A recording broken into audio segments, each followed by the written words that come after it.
Good morning, guys. Hey, or should say good afternoon. It's Saturday afternoon here at Telephone, Texas. Man, it's a wet, cold, dreary day.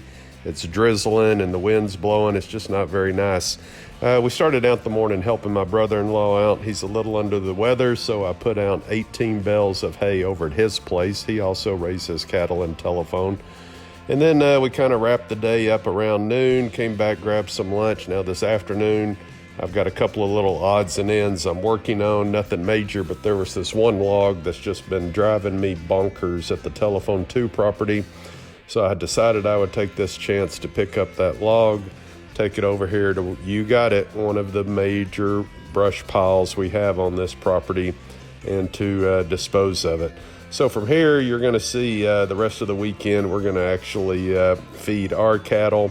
I'm going to show you a couple of tips on how to get cows to utilize every little bit of the round bales when we're feeding them, how not to waste any hay, and then also a little tip on how we speed things up when I put hay out, how I also move the hay rings at the same time. Other than that, it's kind of a quick video. Hopefully next weekend we'll have more content when the weather is better. Hope you guys can sit back and enjoy.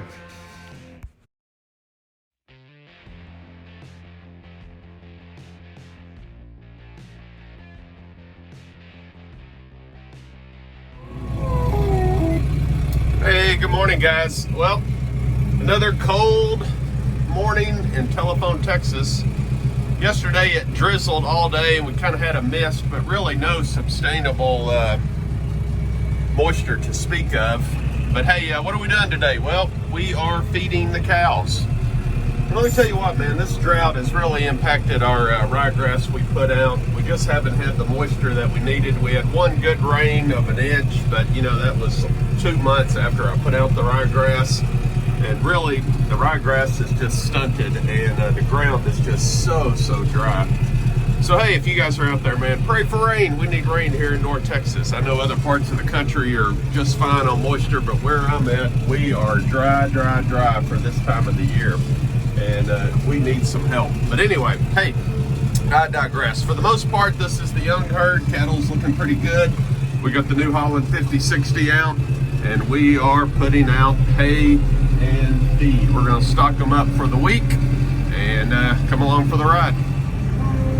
Okay, guys, one problem you have as a weekend rancher, you know, so I have to put hay out for the week. So as you can see, I put out like 5 or 6 bales of hay at a time for this group.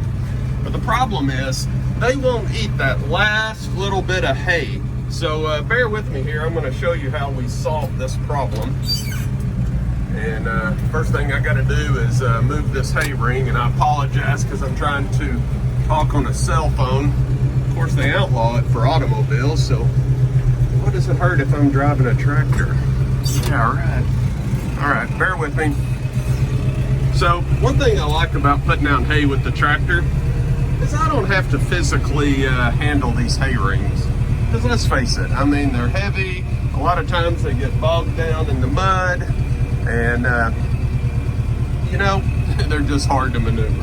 Then you go to move it, and of course it's got manure all over it or anything else. So anytime I can work with the tractor in the air conditioned or heated comfort, boy, I love to do that. Look out, cows coming down.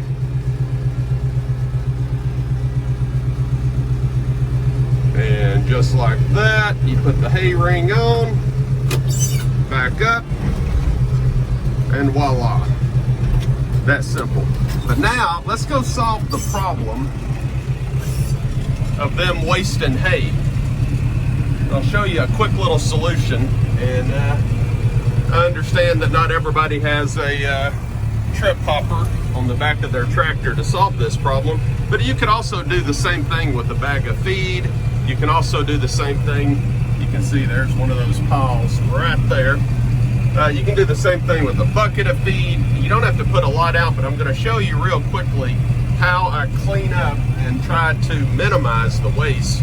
Of course, the real answer is to get the Baxter hay rings. But let's face it, those things are very expensive, like $500 or $600. But you know what? I do believe they pay for themselves. But right now in my cash strap operation, we have to use the traditional hay rings for the time being. My goal is to buy 1 or 2 of those Baxter hay rings every year.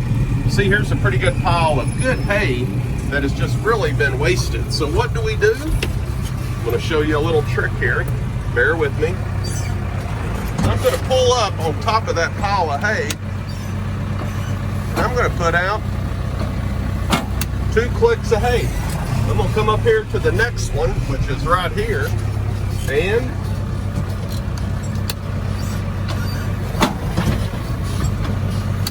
put out a click of hay. Then I'm coming up here, there's one right in front of us. So I'm going to get right on top of this one.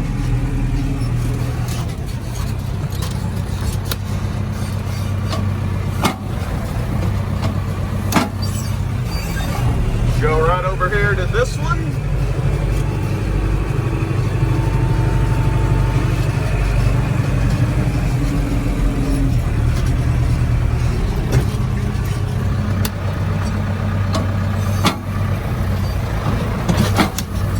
And just like that.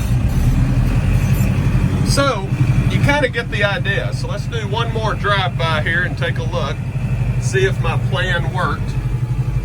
But you can see where I removed those previous hay rings from last week, and by putting that feed on top of the hay, man, they go after those last few little bits, and they'll wipe out that little bit of hay that was remaining. Of course, they'll trample some in the ground, which is okay. That's the Greg Judy method of adding carbon and substance back to your soil.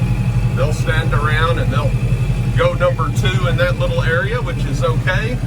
And then awesome stuff. So this is what we're doing. And if you notice, I have a pattern. I'm trying to put my hay out. I went around the outside perimeter of the fence, and now we're going back across the pasture. And you can see where we've put hay out and where they've wasted it. But by the Greg Judy method, that's okay.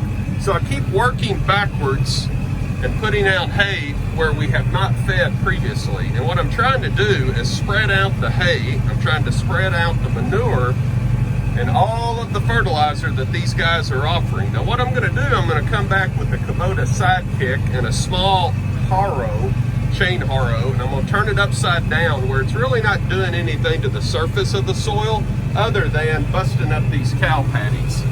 And once again, spreading the fertilizer out. And I'm doing this experiment to see if it's going to help me with my spring grass on this little section here. All right, guys. So one thing I also do, if I'm moving where I'm feeding from one spot to another, I will come in and flip the hay rings on their side, and then as I bring a bale into the pasture, I will stop and pick up the hay ring using the bale as just a way to actually hold it, if you will. And then I'll come into where I want to put the hay. Show you this in just a second. Get up here. Find the spot I'm looking for. Set the ring down, and you see how the bale of hay comes loose. Then I back up about 6 feet, and then I stop, I get out, and I take the wrap off the bale, and then the ring is right there literally to tip over. You know, so it's all about saving time, saving steps, trying to be as efficient as we can. You can see in the horizon, this is our 6th bale of hay to put out for today, so we're about to call it a wrap. Hey, thanks for watching.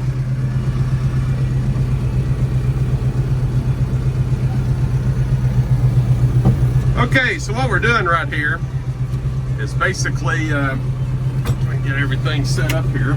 Sorry, trying to drive a tractor with one hand. But as you can see, I tipped the ring over the top as I was out there actually taking the wrap off. And now what I'll do, and this is really hard to do with one hand, so bear with me. I think I got it. All right, so I'll come in here, and then I'll use the tractor to actually put the ring on the rest of the way. So I'm not actually manhandling or dealing with the rings if I can help it, because let's face it, the rings are heavy. You know, it's labor intensive to get in and out of the tractor, so you try to be as efficient as you can. All right, guys, let me know what you think about this group of cows. This is cows in this pasture are anywhere from 5 to 8 years old, and there may be one in here that's 9. But for the most part, this group of ladies comes through every year, man. They get it done. Of course, we got a few early calves in here when we had a surprise visit by the bull. But for the most part, I think this group's looking pretty good. All right, that's a wrap.